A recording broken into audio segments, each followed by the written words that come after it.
Salam, bugün Horner sxemi, yəni sintetik qayda, bir də ki, burada keçək. Horner sxemi, sintetik qayda və Bayes teoremi, onlar haqqında öyrənəcəyik. 11-ci sinif dərsi və Rufoya hazırlaşanlar üçün daha çox məsləhət görərdim. Gəlin misallar üzərində başlayaq. Həmişə baxın, bu 2 həddini sıfıra çevirənədək, yəni 5. Burada qalıqda yerini qoysaq, bezuda o şəkildə olur. Yəni, gətiririk ki, burada qalıq px ilə işarə olunur. X-imizdə nə götürdük? 5 götürdük. P5 bərabərdir 25, üzərinə gəlinsin 15, üzərinə gəlinsin 15. Cavab eləyir 55. Düzdürmü?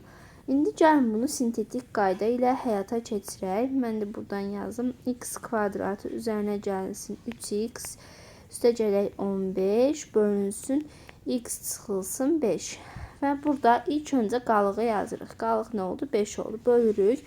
Baxın, dərəcə ilə baxırıq. Baxın, bunun dərəcəsi 2-dir, bunun 1-dir, bunun 0-dır. Əvvəlcə ikinci dərəcənin əmsalını yazırıq. Nədir? 1-dir. Burada 3, burada da 15. Birinci dərəcəni əvvəlcə olduğu kimi yazırıq. Sonra bunu vururuq 1-ə, eləyir 5. 3 ilə 5 toplayırıq 8. 5 8-ə vururuq 40. 15 ilə 40-ı toplayırıq 55. Baxın 55. Bu bezu ilə 55 aldıq.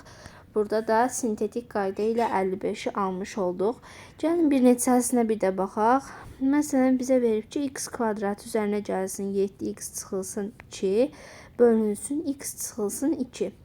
Burada indi dedik ki, px-imiz nəyə bərabərdir? Bərabərdir 2-yə. Yəni p2-ni tapacağıq. 2'yi qoysaq yerinə 4 üzərinə gəlinsin 14, çıxılsın 2. Cavab 16 eləyir. İndi gəlin bunu sintetik qayda ilə yazaq. Deməli, nə dedik? Dedik ki, dedik ki, ilk öncə nə yazılır? İlk öncə biz yazırıq qalığı. Bura yazdıq 2. Sonra dedik ki, buradakı, baxın, dərəcədən asılı olaraq əmsalları bir-bir yazacağıq. 1, 7, mənfi 2. 1 olduğu kimi yazdıq. 2-ni 1'ə vurduq. Burada 2. 7 ilə 2 toplandı. 9. 2-ni 9'a vurduq. 18. 18 ilə mənfi 2-ni topladıq. 16. Baxın, 16'lar burada göründü. Yəni, mən bunun 3 dərs ayrı-ayrılıqdadır əslində. Yəni, mən bunu həm sintetik qayda, həm də bezu ilə dedim. Məsələn, burada da y-in yerinə mənfi 2 qoyub tapa bilərsiniz birbaşa. Burada mənfi 1, mənfi 3. Yəni, hamısı bu şəkildə, bu qaydada gedir. 2, mən bunu elədim, x mənfi 2 qoyuruq. Burada mənfi 4. Həm sintetik qayda, həm də bezu teoremi ilə istifadə etmək olar. Baxın, bezunu da burada veribdir. Baxın, px qalığımızı göstərir. Burada da, baxın, mən müqayisəli şəkildə bəyan elədim. Burada m-i zaten özü vermişdi. İndi gəlin, biraz da baxaq misallara. Baxın, Horner sxemi, sintetik qayda eynidir hamısı. Məsələn, gəlin indi 13'ə baxaq, biraz fərqli tipə oxşuyur. X kubu üzərinə gəlsin 3x kvadratı çıxaq x gələk c, bölünsün x çıxaq 1. Px-imiz nədir? 1'dir. Düzdürmü? Bunu 0 edir. Deməli, x-in yerinə 1 yazacağım. 1, 3, çıxaq 1, üstə gələk c və bizə bunun nə olmasını istəyir? 2 olmasını istəyir. Bərabərdir 2. 3 üstə gələk c 2, deməli c-miz mənfi 1 olmalıdır ki, burada qalıq, deməli olsun 2.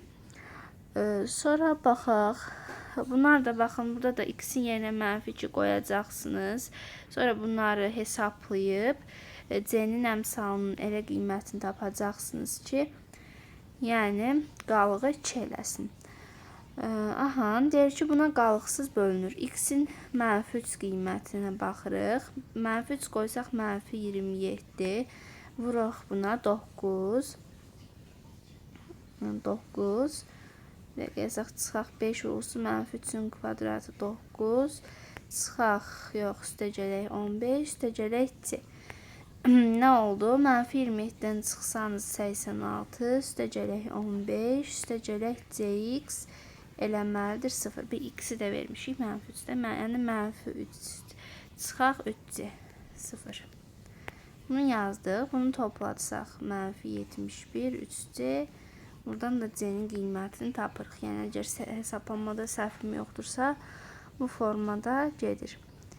Yəni bu belədir. Hörner sxemi və Bezo teoreminin ümumi belə anlayış kimi izahını verdim. Yəni misallar da elə çətin deyil. Hamısının gedişatına baxdıq, müxtəlif tiplərə. Yəni belə bu şəkildə istifadə edə bilərik. Bezo teoremini və sintetik qayda yaxud da ki Hörner sxemi. Yəni 11-ci sinifdə sizin üçün və yaxud da ki Rufo üçün və əlverişli qaydadır.